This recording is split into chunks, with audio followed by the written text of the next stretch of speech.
This is a tribute to James, who was a participant with Changing Tunes for about 9 years and passed away this year. So I worked with James for I think 9 years in total, and during that time I saw him probably once a week for most of it. So hearing that he passed away was pretty painful. It was somewhat unexpected, being that he was only 33 years old. And he's someone I'm going to miss spending a lot of time with.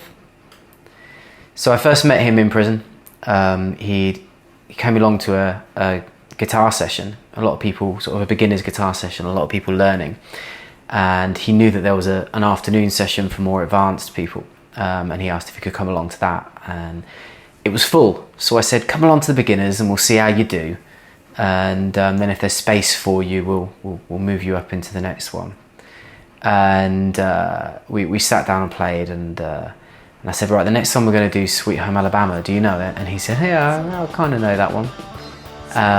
And note perfect, every single solo, every little riff, he just got it all, and ended up teaching the rest of the class most of it.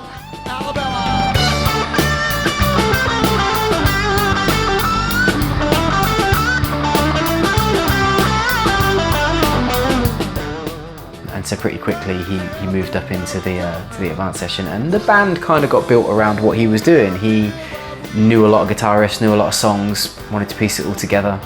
There was a good singer around at the time as well, and they gelled really well and played together for a couple of years inside. And then he was released. During that time we formed a band. We played cover music, we played gigs at local pubs, we played birthday parties for people.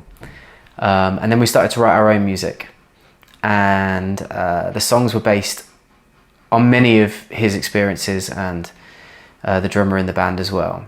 And there were many conversations that I'll always remember, such as them both saying they had nightmares about being in prison, even 6 years after being in prison. And they'd wake up in a cold sweat. And so we'd write songs about that sort of thing. It ain't true that there's nothing in my control, and it ain't true that I can't change a thing, and it ain't true I'm the only one to blame, and it ain't true that it's all up to me. He was a tremendously hard worker. He didn't like moments of rest. He always would be writing riffs. He would tell me that he'd wake up in the middle of the night and have a riff in his head, so he'd grab his phone and he'd make a little voice note and record the riff that was going around in his head, and then get up in the morning and figure out how to play it on guitar. And then he'd tell me stories about his life, which gave me more things to write lyrics about.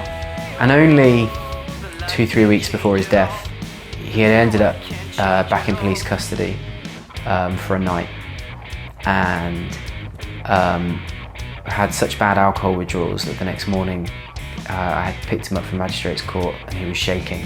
And he told me all about the night he'd spent in the cell and how difficult it was with the withdrawals, his anxiety issues whilst he was in there, and the problems that had caused him. And so we started to write a song about that. And what was really nice was how touched he was as someone writing lyrics about his experience. And so we sat together, he came up with a riff, I came up with the lyrics, and have a voice note recorded of us celebrating getting that riff done together. And this sort of really nice moment. And then 2 days later, I got a phone call from his mother to say he'd passed away at some point in the morning. He was someone with a lot of problems. He had a lot of anxiety issues, and he masked them through addictions to drugs and alcohol. And he was just asking for more help.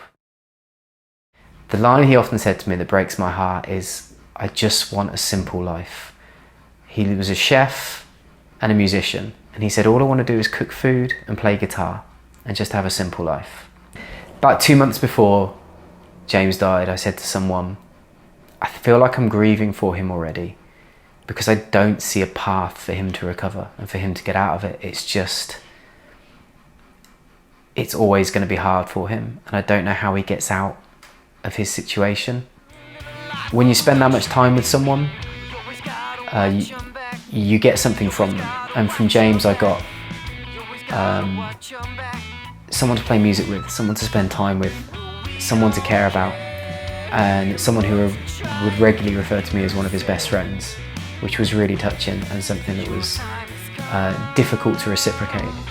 I'm very proud that the 9 years we spent together, I had a good part in bringing some kind of meaning, some kind of purpose to his day-to-day.